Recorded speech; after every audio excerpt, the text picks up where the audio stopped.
नमस्कार, मैं हूं डॉक्टर प्रतीक श्रीवास्तव और आप देख रहे हैं खास मुलाकात। मेरे साथ इस वक्त गुजरात के फायर ब्रांड विधायक शैलेश मेहता मौजूद हैं। शैलेश मेहता बड़ौदा के पास बड़ौदा जिले की डाभोई सीट से लगातार दूसरी बार विधायक चुने गए हैं। बेहद लोकप्रिय हैं, छात्र राजनीति से राजनीति में आए हैं। बड़ौदा में 5 बार पार्षद रहे हैं बड़ौदा नगर पालिका के, और बड़ौदा महानगर पालिका के 2 बार उप महापौर भी रहे हैं। अमित भाई शाह के बहुत नज़दीकी हैं।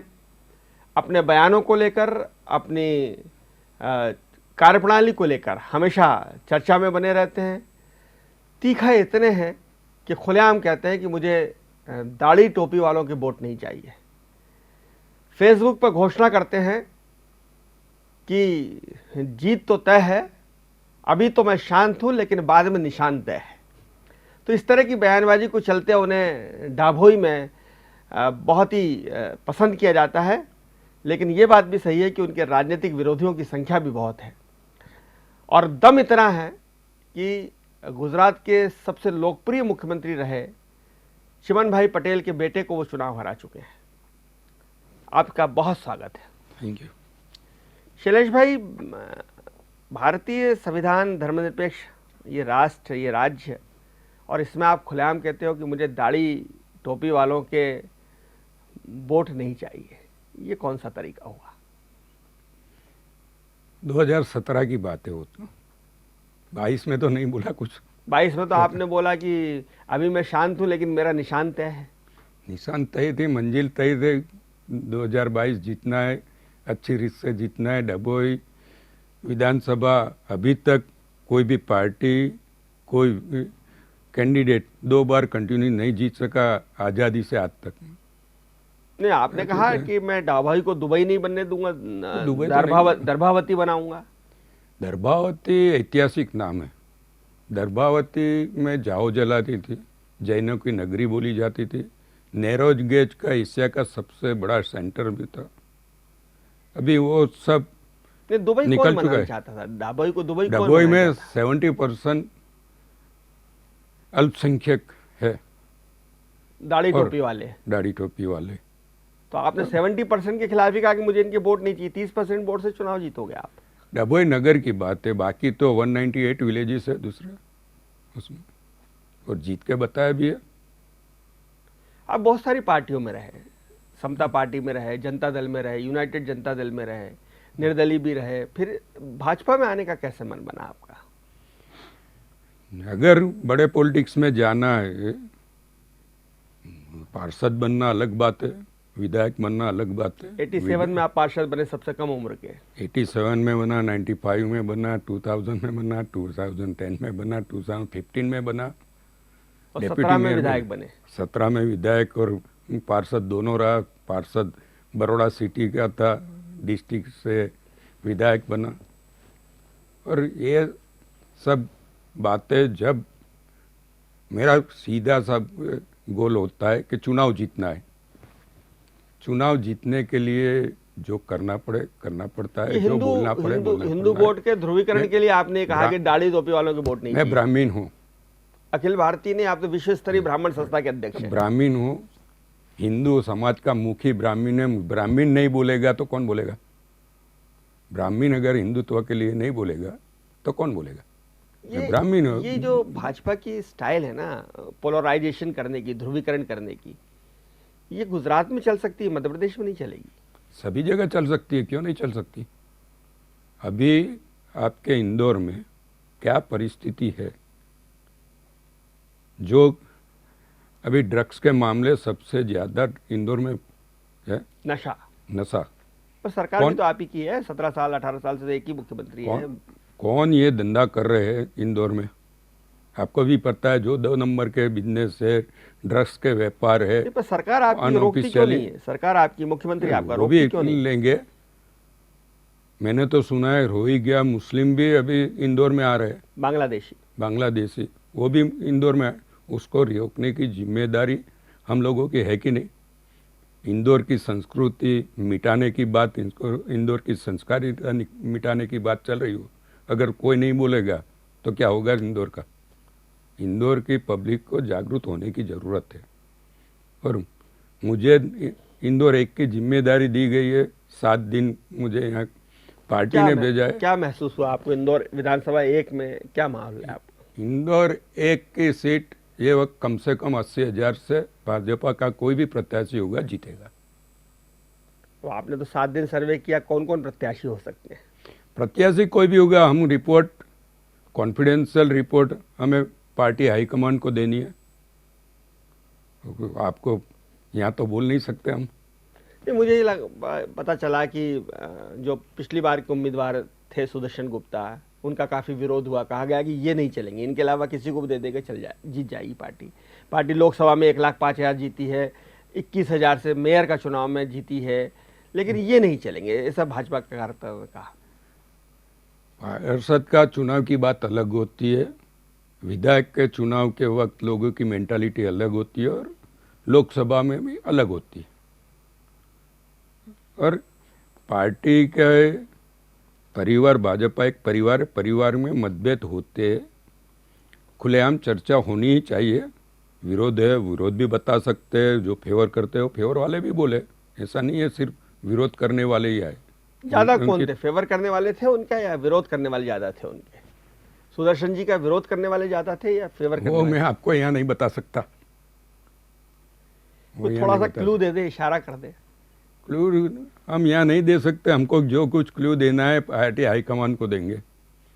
लेकिन इतना बताता हूँ कि जो भी प्रत्याशी आएगा, इंदौर एक भाजपा जीतेगी, 80,000 से ज़्यादा वोट से जीतेगी और इंदौर की 5 सीटों पे अच्छा रिजल्ट भाजपा की फेवर में आएगा। शैलेश भाई, गुजरात में जब चुनाव हुए 2022 के, बड़ी भारी एंटी इनकम्बेंसी थी, काफ़ी लंबे समय से वहाँ भाजपा की सरकार है। मुख्यमंत्री जो थे इसके पहले, भूपेश भाई के पहले वाले जो मुख्यमंत्री थे विजय रूपाणी साहब, उनको लेकर कुछ थोड़ा सा असंतोष था। तो बहुत आमूल चूल परिवर्तन किया नरेंद्र भाई ने, अमित भाई ने, और लगभग 40-50% टिकट बदल दिए। मध्य प्रदेश में भी कमोवेश वही स्थिति है। मध्य प्रदेश में भी आपकी सरकार 2003 से है, 17 साल से शिवराज सिंह जी मुख्यमंत्री हैं, तो जाहिर है कि एंटी इनकम्बेंसी का माहौल है इस समय। तो क्या गुजरात पैटर्न पे चुनाव लड़ेंगे आप? यहाँ भी चुनाव में टिकट बदले जाएंगे? हर स्टेट की पॉलिसी अलग अलग रहती है, हर स्टेट के लोगों की मानसिकता अलग अलग होती है। तो यहाँ के लोगों की मानसिकता को देखते हुए जो करना पड़ेगा वो हाईकमांड करेगा। मेरा साफ सवाल है, टिकट बदलेंगे? टिकट बदलना नहीं बदलना वो हाईकमांड के हाथ में, हमारे हाथ में। हमें तो ग्राउंड रियलिटी बतानी है। हाईकमांड की आंख कान नाक तो सब आप हैं, लेकिन वो आंख कान नाक से ग्राउंड जो रियलिटी है वो मुझे हाईकमांड को बताना है। फिर हाईकमांड डिसाइड करेगा क्या क्या करना चाहिए। लेकिन अभी जो आपने 39 टिकट दिए पार्टी ने, उसमें से 28 टिकट तो रिपीट ही कर दिए जो हार गए थे। 7 टिकट तो ऐसे हैं जो 2-2, 3-3 बार चुनाव हार गए, फिर भी दे दिए। असंतोष भी है, 39 में लगभग 30 सीटों पर असंतोष भी है, बगावत हो रही है, नाराजी है, झंडे निकल रहे हैं, डंडे निकल रहे हैं, मारपीट हो रही है, धरने प्रदर्शन हो रहे हैं। परसों भोपाल के कार्यालय में बहुत ज़बरदस्त प्रदर्शन हुआ, चाचौड़ा का, सोनकच्छ का। तो क्या रणनीति, इतने साल पहले टिकट घोषित करने का क्या फ़ायदा? फायदा ये है कि वो वहाँ ज़्यादातर सीटें हम हार रहे हैं, तो हमारे कैंडिडेट को समय मिले ज़्यादा से ज़्यादा। और जब भी चुनाव आते हैं, टिकट डिक्लेयर होती है, थोड़ी तो बवाल होती है, फिर घर का मामला घर में ही शांत हो जाता है। तो अभी आप इंदौर में घूमें, इंदौर मालवा निमाड़ को प्रभावित करता है। यहाँ की जो लगभग 60 सीटें हैं जो इंदौर से प्रभावित होती है, आपको क्या समझ में आया है भाजपा की लेकर? आपको क्या समझ में आया? आपने कहा कि 2 अलग अलग तरह के चुनाव होते हैं। केंद्र में चुनाव होता है तब मोदी जी की बात होती है, राज्य में जब चुनाव होता है तब स्टेट की बात होती है। तो आप एक बहुत ही मजे हुए राजनीतिज्ञ हैं, छात्र जीवन से आपने राजनीति की है, पार्षद रहे हैं, बहुत छोटे लेवल पे आपने चुनाव लड़े हैं, उप महापौर रहे हैं, विधायक रहे हैं। तो आपको क्या एक हवा अंदर की, एक बयार जो रहती है एक पॉलिटिकल, वो आपको क्या समझ में आई? जो मतदार है वो भाजपा के साथ है। कहीं ना कहीं उनको ऐसा लगा हो, किसी व्यक्ति विशेष के लिए तकलीफ हो सकती है, भाजपा के लिए किसी को कोई तकलीफ नहीं है, इतना मैं देख सकता हूँ। भाजपा के कार्यकर्ता आपसे मिले होंगे, बहुत सारे कार्यकर्ता आपसे मिले होंगे, उन्होंने मोटे तौर पे क्या शिकायत की सरकार को लेकर, अपनी ही पार्टी को लेकर? सरकार को लेकर, मामा जी को लेकर कोई शिकायत नहीं है। कार्यकर्ता ये कहते हैं कि हमारी नौकरशाही की चलती है, अफसरों की चलती है, हमारी तो चलती ही नहीं, कार्यकर्ता कहते हैं। थोड़ा सा ऐसा हुआ है, वीएचपी बजरंग दल ने कोई आंदोलन किया, बजरंग दल ने किया था, और उस वक्त जो कुछ हुआ है वो बातें भी मेरे पास आई है, और उसमें उनकी जो भावना है कि भाजपा के नेताओं को आना चाहिए और बोलना चाहिए, उनकी बात सही है। अगर हम हिंदुत्व के नाम पे वोट लेते हैं, बजरंग दल के कार्यकर्ताओं को बहुत बुरी तरह से मारा गया था, तो बजरंग दल पे वो नशे के विरुद्ध प्रदर्शन कर रहे थे, नहीं उनकी, और वो नामजद बता रहे थे कि ये लोग जो है वो ड्रग्स बेचते हैं, लेकिन उसके बावजूद पुलिस ने उनके साथ बहुत ही अभद्र व्यवहार करते उनकी पिटाई की थी। वो अभद्र व्यवहार किया है, वो बात हमारे पास आई है, उसकी सब डिटेल मैंने ली है और मैं ऊपर तक वो बात पहुंचाऊंगा। क्या कार्यकर्ताओं ने आपसे कहा कि इंदौर, खासतौर पे इंदौर में अफसर इतने हावी हैं कि सारे बड़े फैसले अफसर करते हैं, यहाँ तक कि जनप्रतिनिधियों, विधायकों तक को भी नहीं पूछा जाता? ये शिकायत आई है आपके पास? वो शिकायत आई है और हम वापस जाएंगे, हमारी रिपोर्ट जाएंगे, 15 दिन के बाद आपको कुछ बदलाव दिखेगा, इतना बोल सकता हूँ। आप चूंकि इतने वरिष्ठ विधायक हैं, गुजरात में भी अफसरशाही इतनी हावी है जितनी हमारे मध्य प्रदेश में हावी है? नहीं, कई कई जगह पे लोगों की शिकायत होती है, लेकिन गुजरात में विधायक या पार्लियामेंट मेंबर को से बात करना, और हमारे हर महीने पुलिस एसपी हो तो डिस्ट्रिक्ट के विधायकों को, पुलिस कमिश्नर के एरिया में जितने विधायक लगते हैं उनके महीने में एक वक्त मीटिंग होती है, जैसे कि संकलन समिति कलेक्टर के अंडर में होती है कामों के लिए, ऐसे पुलिस के प्रॉब्लम के लिए भी संकलन समिति बनी है, जो यहाँ बनाने की ज़रूरत है, जिससे विधायक खुल के बात कर सके, पुलिस ऑफिसर को बोल सके उनकी गलती है, क्या सुधार करना, वो बोल सकते। वो यहाँ नहीं है। भ्रष्टाचार एक बड़ा मुद्दा है मध्य प्रदेश में, बहुत सारे लेटर वायरल हो रहे हैं, कमीशन का परसेंटेज बताया जा रहा है, वो लेटर सही है गलत है मैं उस पर नहीं जाना चाहता, लेकिन मध्य प्रदेश में कर्नाटक की तरह भ्रष्टाचार एक बड़ा मुद्दा है, उससे निपटने की भाजपा के पास क्या काट है? कांग्रेस बोलती है, कांग्रेस तो कुछ भी बोलेगी, उससे हमें क्या लेना देना, कोई भी लेटर। आम आदमी भी कहता है कि भ्रष्टाचार है मध्य प्रदेश। आम आदमी ने आज तक, अभी पिछले 5 दिनों में मुझे किसी ने भ्रष्टाचार की कंप्लेन नहीं की। तो आप आम आदमी से कहाँ मिले? आप तो कार्यकर्ताओं से, नेताओं से मिले हैं। मेरे साथ जो टीम मेरी आई हुई है वो चाय की लॉरी पे भी चाय पीने जाती है, छोटे छोटे गल्लों पे भी गई है, और जो ग्राउंड रियलिटी है वो हमारे पास रात को मिल जाती है कि क्या चल रहा है। हम जब निकलते, हमारे साथ भाजपा के कार्यकर और वरिष्ठ नेतागण होता है, हमें भी पता है, लेकिन बड़ौदा से जो हमारे पार्षद आते हैं, मेरी डभोई के पार्षद भी आए थे, आप अपनी टीम लेकर आए? हाँ, सब छोटी छोटी जगहों पे बैठते, रिक्शा में भी घूमते और वहाँ से रिपोर्ट निकालते।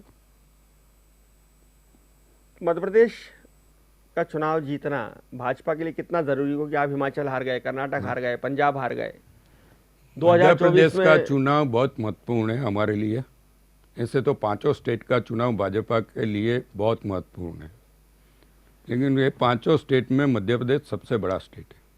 इसके लिए मध्य प्रदेश का चुनाव जरूरी है कि बाद में तुरंत लोकसभा का चुनाव आ रहा है, उसको देखते हुए ये सेमीफाइनल है, सेमीफाइनल भी जीतनी और फाइनल भी जीतनी।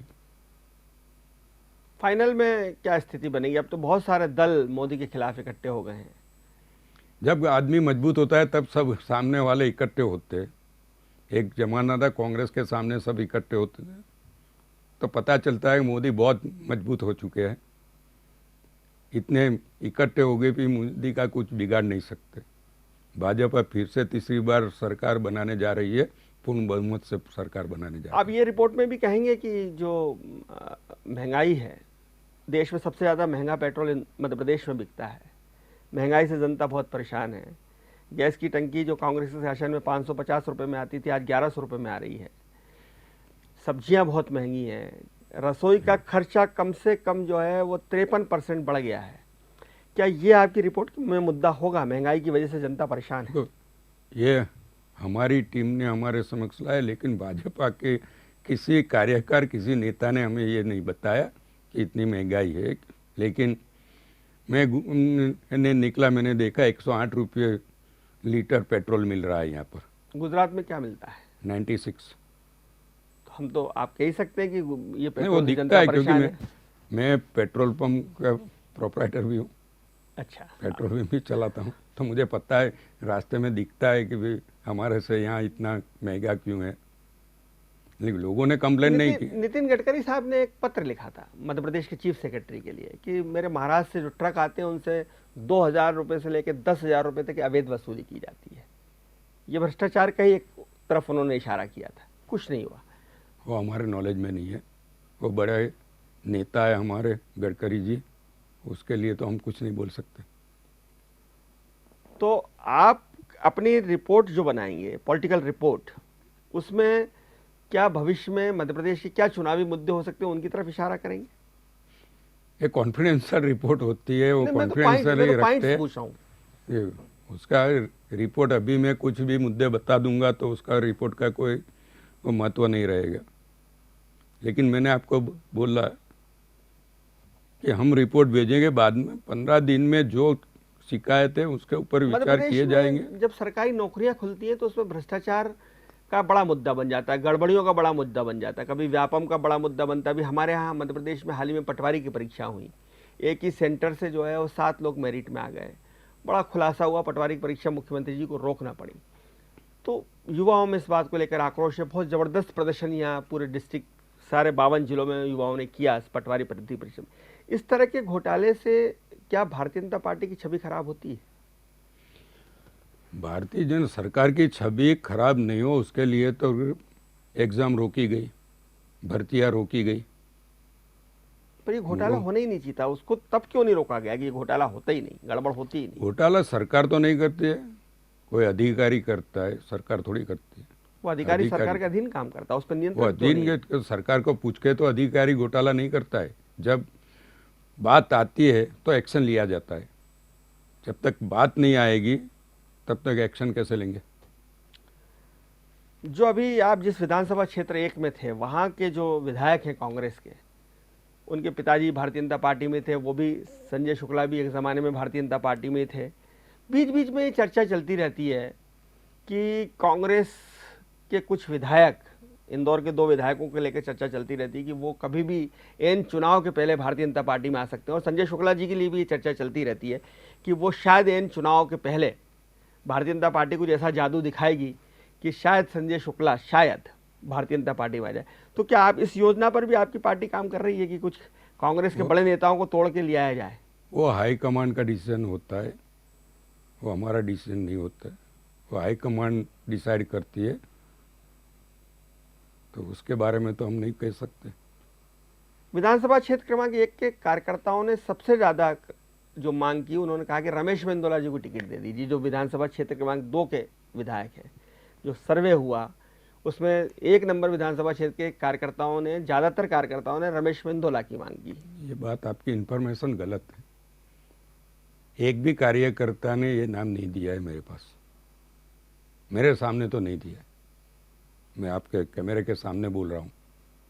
नहीं, आपको नहीं, इसके पहले जो सर्वे हुआ उसमें उनका नाम सबसे ज़्यादा मांगा गया। किसने सर्वे किया? आपकी पार्टी करवाती रहती है अलग अलग समय पार्टी पे? सर्वे करवाती है, तो सर्वे करवाने के बाद सर्वे का रिजल्ट किसी को आमतौर पे सबके सामने तो नहीं आता है। नहीं, हमारे पत्रकारों के अपने सोर्स होते हैं। आपके सोर्स होते हैं, कहीं गलत भी सोर्स हो सकते हैं ना, पकड़ेगा, कभी कभी टेबल स्टोरी भी बना लेते हैं। तो टिकट नहीं बदलेगा 1 नंबर विधानसभा में, ये कहना चाह रहे हैं आप? नहीं बदलेगा ऐसा भी नहीं कहा है, बदलेगा ऐसा भी नहीं बोल रहा हूँ। ये हाई कमान का विषय है, हाई कमान तय करेगी कि क्या करना है। ग्राउंड रियलिटी क्या है वो हमें बतानी है, बाकी जो काम करना है, क्योंकि हमारे रिपोर्ट अकेले पे कुछ नहीं होता है।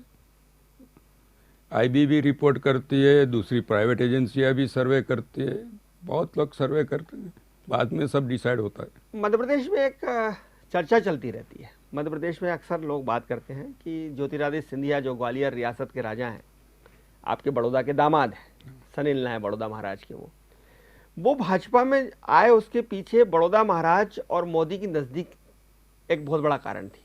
बल्कि वो भाजपा में ज्योतिरादित्य सिंधिया जी इसलिए आए क्योंकि बड़ौदा महाराज का दबाव था, और बड़ौदा महाराज के संबंध अमित भाई से भी हैं, नरेंद्र भाई से भी हैं। आप चूंकि बड़ौदा के ही हैं, बड़ौदा महाराज को भी जानते हैं, अमित भाई को भी जानते हैं, मोदी जी को भी जानते हैं। क्या कहानी में सत्यता मैं आपसे जानना चाह रहा हूँ। बड़ौदा के महाराजा हमारे कभी पॉलिटिकल कोई एक्टिविटी में इन्वॉल्व नहीं हो रहे, कभी भी नहीं हुए। नरेंद्र मोदी का प्रस्तावक तो थे, वो चुनाव लड़ा जब नरेंद्र मोदी ने लोकसभा का, वो हमारी राजमाता थे, वो राजमाता थी। हाँ, लेकिन राजमाता ने भी कभी पॉलिटिकल कोई स्टेटमेंट नहीं दिया है। पॉलिटिकल एक्टिविटी में महाराजा के परिवार से कोई एक्टिव नहीं है, कहीं भी कुछ बोलने का था तो भी नहीं बोलते। तो पर्सनल कोई बात उन्होंने मोदी से कही हो, ये तो कर सकते हैं। वो हमको पता नहीं। तो ये सिंधिया जी के आने के बाद जो मध्य प्रदेश की भारतीय जनता पार्टी में एक खिंचाव सा आया है, खासकर ग्वालियर चंबल संभाग में, कि भाई इतना बड़ा नेता अपने साथ आया। अब बहुत सारे लोगों को लग रहा है कि उनकी स्थिति जो उनसे लड़ रहे थे, और कांग्रेस वाले भी ये कहते हैं कि महाराज हम के जाने के बाद गुटबाजी की समस्या भाजपा में हो गई, हमारे यहाँ से तो गुटबाजी खत्म हो गई, क्योंकि पहले गुटबाजी थी दिग्विजय सिंह वर्सेस ज्योतिरादित्य सिंधिया, अब गुटबाजी हो गई है ग्वालियर में ज्योतिरादित्य सिंधिया वर्सेस नरेंद्र सिंह तोमर, ज्योतिरादित्य सिंधिया वर्सेस जयभान सिंह पवैया। तो क्या आपके पास आकलन क्या है, सिंधिया जी के आने से भाजपा को फायदा हुआ है या नुकसान? परिवार में कोई अच्छा आदमी आता है तो फायदा ही होता है, परिवार बड़ा बनता है, और परिवार बड़ा बनता है मन मुटाव होता है, मनभेद नहीं होता। मनभेद नहीं है? नहीं, मनभेद नहीं। तो गुजरात में जो राजनीति चलती है, वहाँ की जो सरकार काम कर रही है भूपेश भाई पटेल की, या उसके पहले विजय भाई थे,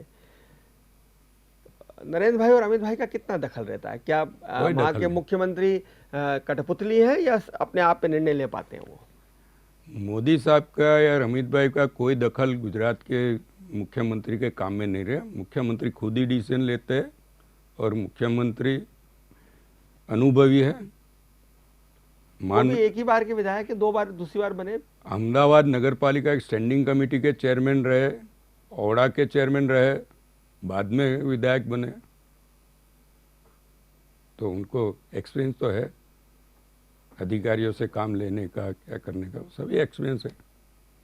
और अच्छी रीत से सरकार 2 साल से चल ही रही है उनके अंदर। वहाँ जो गुजरात की स्थितियां हैं और मध्य प्रदेश की स्थितियों का आपने आकलन किया होगा, दोनों में तुलना की होगी।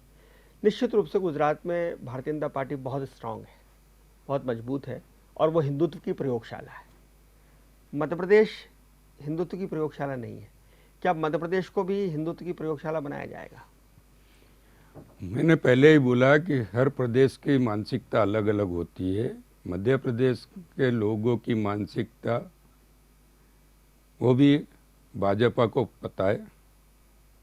गुजरात के तरह मध्य प्रदेश को चलाना कि क्या करना वो हाईकमांड ही नक्की कर सकती है। प्रयोगशाला बनाना है नहीं बनाना है वो हाईकमांड तय करती है। देखिए, भाजपा हिंदूवादी पार्टी है, उसमें कोई ना नहीं बोल रहा। गुजरात हो, मध्य प्रदेश में ये संगठन बहुत स्ट्रांग है। अब तो कांग्रेस भी हिंदुत्व की तरफ जा रही है, सॉफ्ट हिंदुत्व कर रही है। सुंदरकांड का पाठ कांग्रेस कार्यालय में होने लगा है, हनुमान चालीसा का पाठ कांग्रेस कार्यालय में होने लगा है, और बजरंग दल पे प्रतिबंध नहीं लगाएंगे। दिग्विजय सिंह जी ने भी कह दिया, दिग्विजय सिंह जी भी थोड़े से सॉफ्ट हो रहे हैं बजरंग दल के प्रति। ये सब उनको करना क्यों पड़ा? क्यों उनको मंदिर में जाना पड़ा? राहुल गांधी भी जनेऊ डाल के महाकाल मंदिर गए थे। कोट के ऊपर जनेऊ डालते हैं। मैं भी ब्राह्मण हूँ, मैंने कोट के ऊपर कभी जनेऊ नहीं डाली, कभी दिखाई नहीं है जनेऊ किसी को। क्यों दिखा रहे हैं वो? क्यों दिखा रहे हैं वो मीडिया पूछ सकती है कि बाहर क्यों दिखाने की, जनोई तो अंदर पहनी जाती है। पॉलिटिकल रीजन है क्या? आपको ऐसा लगता है कि राजनीति के चलते का? जनोई ब्राह्मण अंदर पहनते, बाहर ऊपर नहीं पहनते। कभी कोई ब्राह्मण ने बाहर पहनी है? गोत्र भी उनको पता नहीं होता है। दत्तात्रेय गोत्र बताया उन्होंने। दत्तात्रेय कोई गोत्र है? मैं ब्राह्मण हूँ, मुझे कोई पता नहीं है।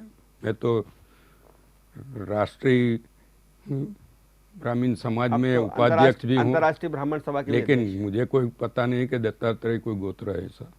दत्तात्रेय भगवान है हमारे, गोत्र नहीं। गोत्र ऋषि मुनियों के नाम के। अच्छा, कांग्रेस का तो मुख्यमंत्री पद का उम्मीदवार घोषित है कमलनाथ जी। कांग्रेस के सारे नेता कह रहे हैं कि अगर हमारे यहाँ चुनाव जीते हम तो कमलनाथ जी मुख्यमंत्री बनेंगे। आपके यहाँ कोई अभी घोषित नहीं है। अभी शिवराज जी के लिए जब पूछा गया तो अमित भाई ने कहा कि ये बाद में देखेंगे अभी। लेकिन हमारा तो मुख्यमंत्री है ही अभी मध्य प्रदेश में, शिवराज सिंह चौहान मुख्यमंत्री है ही। हमें दूसरा नाम घोषित करने की अभी कोई जरूरत नहीं लगती। पर आपके मुख्यमंत्री पद के बहुत दावेदार हैं। नरोत्तम मिश्रा हैं, प्रहलाद पटेल हैं, नरेंद्र सिंह तोमर हैं, कैलाश विजयवर्गीय हैं, गोपाल भार्गव हैं। उमा भारती की भी मन में इच्छा है कि एक बार उनको भी मौका मिलना चाहिए, उन्हें गलत हटाया गया था। परिवार के सभी मुखिया सभी डिमांड कर सकते हैं, लेकिन अभी मुख्यमंत्री शिवराज सिंह चौहान है, इतना हम बोल सकते हैं। चुनाव के बाद? चुनाव के बाद जो हाईकमांड तय करेगा वो होता है। या विधायक तय करेंगे वो होगा? विधायक के साथ बैठ के ही हाईकमांड तय करता है। विधायक का अभिप्राय लिया जाता है। जब मध्य प्रदेश में चुनाव होंगे तो गुजरात की, जिस तरह से आज गुजरात के विधायक यहाँ आए हैं और हमारे इंदौर की तो पूरी 7 सीटों पर गुजरात के विधायक ही सर्वे कर रहे हैं, कार्यकर्ताओं से मिल रहे हैं, तो क्या गुजरात का पूरा फोर्स मध्य प्रदेश में लगेगा? खासकर पे ये जो बेल्ट है हमारा पश्चिम मध्य प्रदेश वाला। मध्य प्रदेश में 230 सीट पर 230 विधायक आएंगे। गुजरात से है, बिहार से है, महाराष्ट्र से है, उत्तर प्रदेश से, सभी स्टेट से यहाँ विधायक आए हुए हैं। ऐसा नहीं है सिर्फ गुजरात के लोग आए। हमारे इंदौर में गुजरात से, इंदौर में गुजरात, क्योंकि इंदौर गुजरात से कनेक्टेड है। काफ़ी लोगों के रिश्ते, इंदौर के लोगों के लगभग रिश्ते, 1 लाख, यहाँ 1 लाख गुजराती भी हैं। तो गुजरात के लोग ही आएंगे ना। चुनाव में भी आएंगे? जरूरत पड़ी, पार्टी ने बोला तो जरूर आएंगे। आपको क्या लग रहा है कि मध्य प्रदेश में चुनावी मुद्दा क्या होगा? ये जो जिस तरह से एक तरफ तो मोदी जी कहते हैं कि आजकल की राजनीति मुझे समझ में नहीं आ रही है, मैं इस राजनीति से दुखी हूँ, उनका इशारा फ्री बांटने की तरफ है। दूसरी तरफ मध्य प्रदेश में लाडली बहना योजना चालू की, जिसमें अभी 1000 रुपये मुफ्त में दिए जा रहे हैं। 2-3 दिन में शायद 1250 हो जाएंगे और चुनाव तक शायद 1500 हो जाएंगे। तो ये जो मुफ्त वाला कल्चर चल रहा है ना, जो अरविंद केजरीवाल लाए, और अरविंद केजरीवाल की नकल आप लोग करने लग गए, आप भी मुफ्त में बांटने लग गए, तो क्या ये देश के लिए ठीक है, प्रदेश के लिए ठीक है? प्रदेश के बजट देख के ही जो कुछ योजनाएं बनानी हो बनाते हैं। हम तो बहुत कर्जा लेते हैं हर महीने मध्य प्रदेश सरकार कर्जा ले रही है और लगभग 3 लाख करोड़ का कर्जा है मध्य प्रदेश की सरकार के ऊपर। मध्य प्रदेश के पर पर्सन कितना कर्जा है मुझे पता नहीं है, लेकिन भाजपा विकास की राजनीति करती है और चुनाव विकास की राजनीति पर ही होगा। चेहरा नहीं होगा, चेहरा सामने नहीं रखेंगे आप? चेहरा मोदी का चेहरा पूरे देश में एक ही चेहरा काफी है। सर, नरेंद्र मोदी बड़े नेता हैं, राष्ट्रीय नेता है। आप पार्षद का चुनाव भी लड़ते हैं तो भी मोदी के नाम पे लड़ते हैं, सरपंच का चुनाव लड़ते हैं तो भी मोदी के नाम पे लड़ते हैं, विधायक का चुनाव भी मोदी के नाम पे लड़ते हैं। तो मोदी के अलावा और क्या पार्टी में? जो चेहरा हमारे पास इतना मजबूत है, हमें दूसरे चेहरे की जरूरत ही क्या है? इसलिए जो भी चुनाव होगा भाजपा मोदी के नाम पे लड़ेगी। मोदी के नाम पे ही लड़ेगी। बहुत धन्यवाद शैलेश भाई आपका, बहुत ही बिंदास जवाब आपने दिए, बहुत रोचक बातचीत आपसे हुई। शैलेश भाई को इसीलिए फायर ब्रांड लीडर कहा जाता है क्योंकि वो बहुत दिल से बात करते हैं, बहुत दिल से बोलते हैं और अपने तीखे बयानों के लिए चर्चित रहते हैं। उन्होंने साफ तौर पे कहा कि अभी शिवराज सिंह हमारे मुख्यमंत्री हैं और इसलिए हमें अभी किसी चेहरे को घोषित करने की ज़रूरत नहीं है। वो बहुत विश्वास के साथ ये कह रहे हैं कि मध्य प्रदेश में एक बार फिर से भारतीय जनता पार्टी की सरकार बनेगी। लेकिन ये भी वो कह रहे हैं कि हमारी गोपनीय रिपोर्ट हम हाईकमान को भेजेंगे।